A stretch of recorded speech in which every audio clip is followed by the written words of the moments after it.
Fala galerinha, mais ou menos, tudo belezeira com vocês? Mais um vídeo aqui pro nosso canal Na Cama. O vídeo de hoje é o seguinte, já começo com a introdução clássica. Eu não quero impor verdades aqui, não quero dizer que eu sou dono da verdade, que eu sou santo, que eu sou exemplo, que eu sou isso, que eu sou aquilo.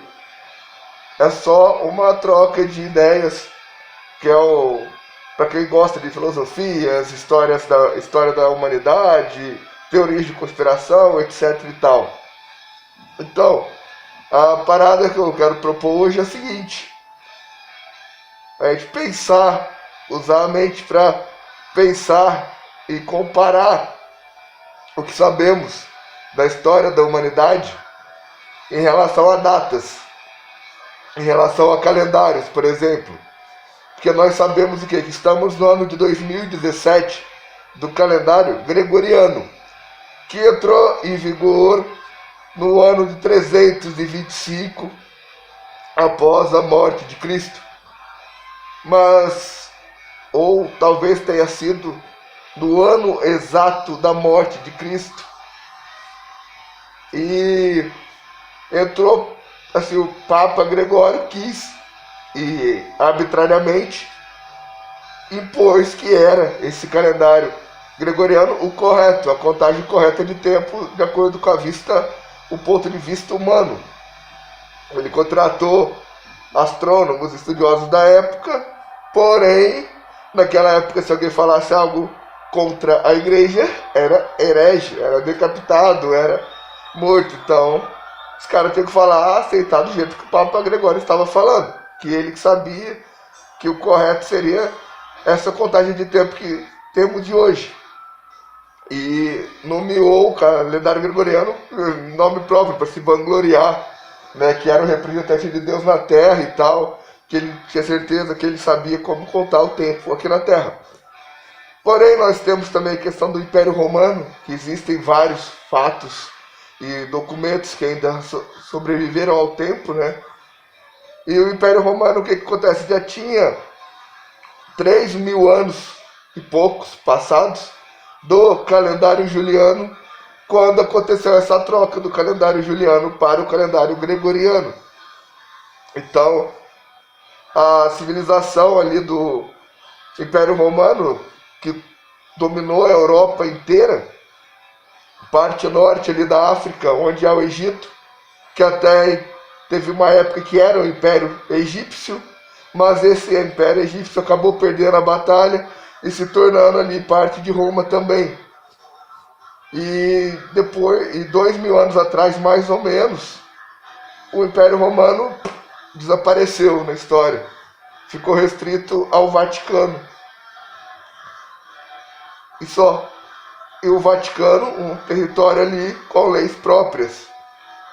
E por que ficou retido ali? Por que eu falo Vaticano? Porque na época do Império Romano já existia a Igreja Apostólica Romana, que foi mais ou menos a questão do fim da Cruzada, quando as igrejas começaram a ser aderidas ao Império. E tudo que era aderido ao Império Romano era uma instituição que se tornava uma instituição apostólica romana, para dar referência que pertencia ao Império Romano, que pertencia ao imperador. E naquela época, o povo trabalhava, o pobre, o rico, a classe média, cada um tinha a sua profissão. O povo trabalhava e parte do dinheiro desse trabalho eles pagavam de impostos, de tributos ao imperador. E o imperador definia qual era o valor desses tributos, quando que iam subir esses tributos. E o imperador que definia qual profissão era importante, porque aquela profissão que servisse ao imperador, que o imperador fosse amigo, quem fosse amigo do imperador, se tornava importante na sociedade. Então, essas pessoas também recebiam parte do agrado. E como o imperador era um ser humano só, para dominar toda aquela área da Europa, ele tinha que ter alguém para ficar de olho, porque como naquela época não se viajava de navio, de avião intercontinental. Então não existia navio, não existia avião, não existia carro. Meio de transporte era cavalo, só charrete, carruagem, cavalo a pé. Comunicação era só pombo correio, olha lá, mensageiro, que era alguém que ia de um ponto a outro de cavalo para entregar a mensagem de uma pessoa para outra. E ainda tinha risco de ser adulterado. E os conceitos daquela época são os mesmos que temos hoje. O pobre, o rico, o classe média, todo mundo trabalha, paga imposto para os políticos, em vez de pagar para o imperador, paga imposto para a igreja, igual era ainda na época da cruzada e nessa época da fusão da igreja com o império, que surgiu aí o concílio de Nicéia, que foi onde foi escrita a Bíblia.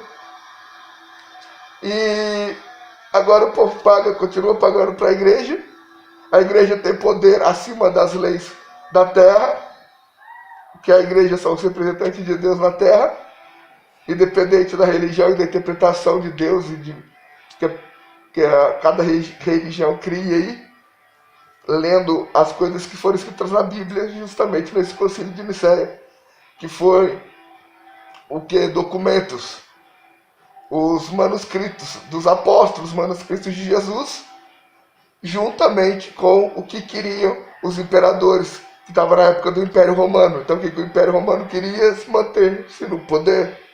Então, os imperadores, junto com os líderes religiosos que formaram o concílio de Nicéia, escreveram a Bíblia. Daí tem as várias metáforas e depende de como a pessoa vai ler. Depende de como cada um interpreta aquilo que lê. Por causa do contexto, da figura de linguagem, da cultura naquela época. Não existia a palavra humano, conceito de humanidade não existia naquela época, 2000 anos atrás. Na época que os apóstolos escreveram os manuscritos. Não havia relógio. Como que eles iam contar o tempo sem relógio? Qual a tecnologia que eles usavam? O que os astrônomos sabiam realmente naquela época? Não existia o conceito da palavra astronomia. O que nós chamamos hoje de químicos e biólogos eram os feiticeiros daquela época, eram os malvados daquela época, os hereges. O que chamamos de médicos eram os caras que estudavam anatomia, os hereges daquela época. Então, assim, você tem que ver quem está contando a história, o que aquela pessoa que está contando a história ganha com aquela história que ela está contando. Quem é ela? Quem é o vilão e quem é o herói naquela história que ela está contando? E se fosse ao contrário? Se o vilão fosse herói, se o herói fosse vilão? O que ia mudar na vida daquela pessoa? É de acordo com o que aquela pessoa quer? Esse é melhor, esse é pior? Temos que saber analisar, saber ler os contextos. Um exemplo banal. Você pega a frase, Joãozinho não foi na escola porque não quis. Quantos contextos podemos dar para essa simples frase? Joãozinho pode ser um órfão. Joãozinho pode ser filho de pais atenciosos. Joãozinho pode ser filho de pais doentes. Joãozinho pode ser filho de pais presos. Joãozinho pode ter 5 anos de idade. Joãozinho pode ter 20 anos de idade. Joãozinho pode ter 50 anos de idade. Ele pode não ter ido na aula por ter sofrido uma lesão séria. Ele pode não ter ido na aula por estar doente. Ele pode não ter ido na aula por estar cansado de trabalhar, para poder se autossustentar, para ser independente. Então, entenderam? Você lendo só um trechinho, só uma palavra, você tem vários contextos, várias interpretações diferentes para um texto. Então você tem que ler o texto geral, entender o texto em geral e todos os conceitos que aquele texto em geral tem, para você poder entender. Mas se tratando de ser humano, acompanhar o dinheiro e o poder. O que aquela pessoa vai ganhar em questão de dinheiro e de poder, de acordo com o que ela está falando, de acordo com o que ela quer, de acordo, entenderam? Quem é o herói, quem é o vilão. O que aquela pessoa vai lucrar, que vocês seguindo o dinheiro e analisando a história, a verdade fica clara. Então, eu nem preciso falar qual que é a verdade, porque cada um acha a sua verdade, certo? Então, paz para todos, fui.